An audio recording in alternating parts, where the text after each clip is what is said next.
Last time I looked at Bruce Lee's training in depth, I examined some of the more unusual and experimental methods he used. Those included things like speed training, for instance, and overcoming isometrics. But what of his actual everyday routine?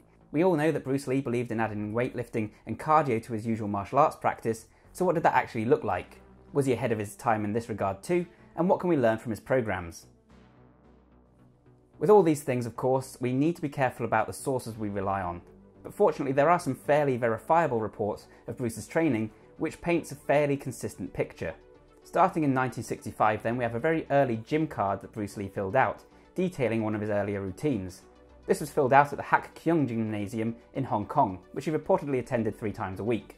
The routine was as follows: squats 3 times 10 at 95 pounds, French press 4 times 6 at 64 pounds, incline curls 4 times 6 at 35 pounds, French press again at 4 times 6 64 pounds, con curls 3 times 10 at 70 to 80 pounds, two-handed curls 3 times 8 at 70 to 80 pounds, tricep stretch at 3 times 8, dumbbell curl 4 times failure at 18 pounds, or 4 times infinity as he called it, reverse curl 4 times 6 at 64 pounds, wrist curl 4 times failure at 64 pounds, and more wrist curls 4 times failure at 10 pounds.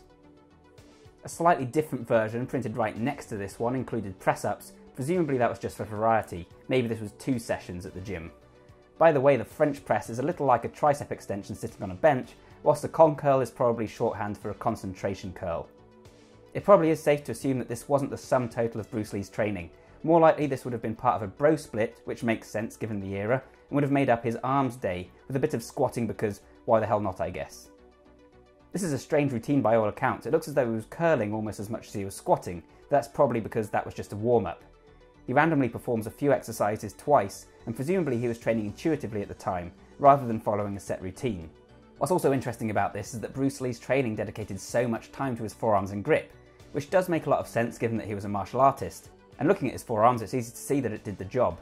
I've heard reports saying that Bruce Lee's forearms were like concrete. Check out my recent video on forearm training and grip strength training for more on how to do something similar. The tricep stretch is also very interesting. Was this an example of weighted stretching? According to Muscle and Fitness and the book The Art of Expressing the Human Body, both of which refer to Bruce Lee's own training notes, this regime quickly evolved into the following far simpler program.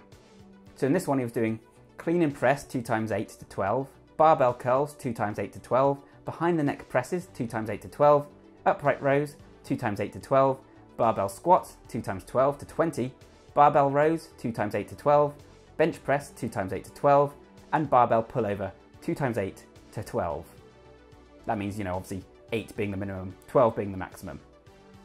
Over the next 10 years, Bruce Lee refined the program further to result in the following more scaled back approach. This was clean and press 2 times 8, squats 2 times 12, barbell pullover 2 times 8, bench press 2 times 6, good mornings 2 times 8, and barbell curls 2 times 8. He reportedly used this training program 3 times a week, and it was what helped him achieve the physiques exhibited in The Big Boss and The Way of the Dragon. So that's in 1971 and 1972 respectively. I actually tried this routine for a couple of weeks because, well, I don't think that requires an explanation. It's fairly taxing and definitely good for mobility. I felt pretty beat up even though I was doing it with a very light barbell at first. I will say though that I personally would add in some kind of triceps training, especially if you're using the first routine.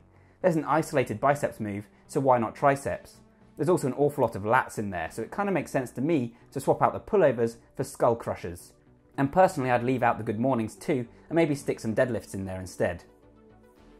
But what can we take from this? Well, the first thing that's interesting to note is that his training evolved into a full body routine consisting of many more compound movements, with the exception of curls. This meant that each muscle group was being hit 3 times a week, which could have potentially increased his protein synthesis, though with only very moderate intensity. It's also noticeable for its simplicity, and it could actually easily pass for quite a modern training program. Bruce Lee stuck to predominantly 2 sets of 8 reps for most of these exercises, and that's something that I've seen reported in a few places. This is enough to trigger hypertrophy, but it sits at the lower end of that spectrum. Presumably, that allows them to use moderately heavy weights. However, this might come as a bit of a surprise for those that maybe assumed Bruce Lee would aim more for power-oriented training programs and lower rep ranges. Interestingly, he believed that legs required more repetitions than upper body and arms. That's not something you hear a lot these days, though there are more slow twitch muscle fibers in the legs. It's something that people quote often for the calves, so certainly it's an interesting concept. Many noted the apparent sudden improvement in Bruce Lee's physique going into Enter the Dragon, not that he was a slouch before. And apparently this evolution was at least partly due to his investment in the Marcy circuit trainer in 1972. This is basically the cable machine that we see in gyms today, and it allowed Bruce Lee to perform everything from the bench press to the curls to the tricep extensions, all from a single station. This coincided with Bruce's discovery of PHA training, or peripheral heart action. According to The Art of Expressing the Human Body, Bruce discovered this training method by reading the Iron Man magazine, which reportedly was one of his favourites at the time. The idea behind PHA is to keep the blood circulating around the body rather than allowing it to pool in a single muscle group or group of muscles. In other words, this style of training advocates the use of full body circuits over isolating single muscles, or even performing sets and reps of a single exercise. It's very similar to today's metabolic conditioning workouts. Bruce had several programs designed around this philosophy, but his most well known was the cross-training routine using the Marcy circuit trainer. This consisted of pull-ups for 30 seconds, seated leg press for 30 seconds, bilateral alternative hip and knee extensions for 30 seconds, shoulder press for 30 seconds, standing calf raises using the shoulder press for 30 seconds with varying feet positions, alternating cable curls for 30 seconds, standing unilateral arm adduction for 30 seconds, bench press for 30 seconds, regular deadlift 30 seconds, kneeling pull down behind the neck 30 seconds, tricep push down 30 seconds, sprint for 1.5 minutes, standing wrist roller for 1 minute, neck flexion and extension for 1 minute. The aim was to use a weight heavy enough that he would reach failure at around 8 to 12 reps, which was his magic range, and he would perform as many reps as he could until failure or until the 30 seconds were up. As with any circuit, there was no rest in between. The movements alternate pretty much between upper and lower body, which makes sense if the aim is to encourage as much blood flow as possible. This would then be combined with more traditional weightlifting regimes, such as the full body routine that we saw earlier. There's definitely some interesting inclusions here again. For instance, it's interesting that he trained his neck with the flexion and extension, which could help him to take more blows to the head. It's interesting that he had a sprint in there randomly before the end, and once again we now see that he's training his forearms specifically. The general idea with something like this though is to unify the resistance training with the cardio training, and this is a great example of resistance cardio, which I really think is a great way to burn calories whilst also toning up. This is the part that I'm the most dubious about though. Hi, by the way. It seems like quite a strange circuit to me. It seems odd to me that you'd use the Marcy cross trainer to do a circuit. Normally this would lend itself better to, say, body weight training or dumbbells, etc. A bit of skipping. Also seems odd to me that he does a sprint, so he's like sprinted away from his resistance machine and then sprinted back to it in order to finish off with some wrist curls. So I don't know, I'm not saying it's not accurate, I'm just saying that, again, we need to take these things with a little pinch of salt. I think the author of that book maybe had a tendency to take some of the notes and then make his own assumptions based on that. So yeah, it's likely that he did some kind of circuit, some kind of resistance cardio. Whether or not this is a perfectly accurate representation of that, I'm not so sure. On top of these strength training protocols, Bruce Lee's training also incorporated large amounts of cardio work. Specifically, Bruce Lee ran 3 days a week for a lot of his career, typically travelling 4 miles using a Fartlek approach. Stop sniggering, Fartlek means that he would alternate his pace just like a modern high-intensity interval training routine. He also skipped a lot, some reports having skipping the other 3 days that he didn't run, meaning that he would have been doing cardio 6 days a week on top of his resistance training. Others suggest that he only did 3 days of cardio. In most likelihood, he did both routines at different points in his training. It has also been widely reported that Bruce trained his abs and core every single day. According to Breaking Muscle, a site I really like, Bruce Lee performed 5 times sets of side bends, 5 sets of leg raises, and 5 sets of sit-ups, each to failure. And, according to several sources, he would have done this every single day. Then, of course, is Bruce Lee's martial arts training. Apparently, Bruce would split his training days to focus on lower body strikes and upper body strikes, so he had a kind of bro split for martial arts training. He believed strongly in repetitious practice of kicks and blows, not only so that he could enhance his technique, but also so that it would come as second nature when he needed them in a fight. He always said you should practice 1 kick 1,000 times instead of 1,000 kicks once. He also did a lot of shadow boxing and had this to say on the matter. Shadow boxing is a good agility exercise, as well as a method for building up speed. Keep your mind on the job. Imagine that your worst enemy, if you happen to have one, is there in front of you, and go out to give him all you've got.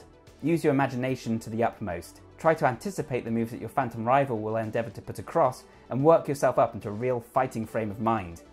So we can see here that Bruce Lee really believed in visualization training, which, as you know if you watch this channel, is something that I also advocate. So this is a huge amount of training. He's now doing not only 3 to 6 days of cardio, he's also doing 3 days at least of weight training, maybe doing a circuit on top of that, and he's training his martial arts most days and doing his abs every single day. That's a really heavy duty program, and it's probably more than most of us are going to be able to fit in around our daily commitments. Remember that Bruce Lee was a professional martial artist and this was his job, and that always makes it much easier to stick to an intense training program. Finally, keep in mind that on top of all this, Bruce Lee was constantly experimenting. Like I say, I covered his use of overcoming isometrics and speed training before. None of that, you'll notice, was included here. He tried out various different pieces of training equipment, even having some custom built for him. He would apparently hold dumbbells and perform punches, and Linda reports that Bruce Lee would sit in front of the television doing wrist curls even when he was relaxing. The point is that whilst Bruce Lee had a fairly conventional full body routine, it was likely his sheer dedication, inventiveness and commitment that led to his ripped and powerful physique, as well as his incredible physical performance. Bruce Lee's training was far more than the sum of its parts. But if you're interested in a starting point to get a physique a little bit like Bruce Lee's, then taking on one of those full body routines and adding in some cardio, with martial arts practice of course, would be a fairly good place to start. So thanks a ton for watching, guys. I hope you found this video useful and interesting. If you did, then please leave a like, please comment and subscribe. All those things help me out massively. In future I'll be returning to Bruce Lee again. I want to analyse exactly how strong he really was in real life. There's a lot of myth and a lot of hearsay, so I want to see what is actually proven and what we can garner about his actual real world performance rather than what's just legend. You begin to exceed your limits. What limits?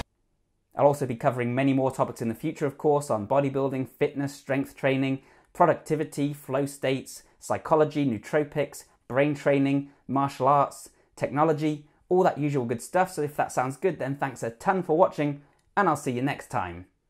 Bye for now.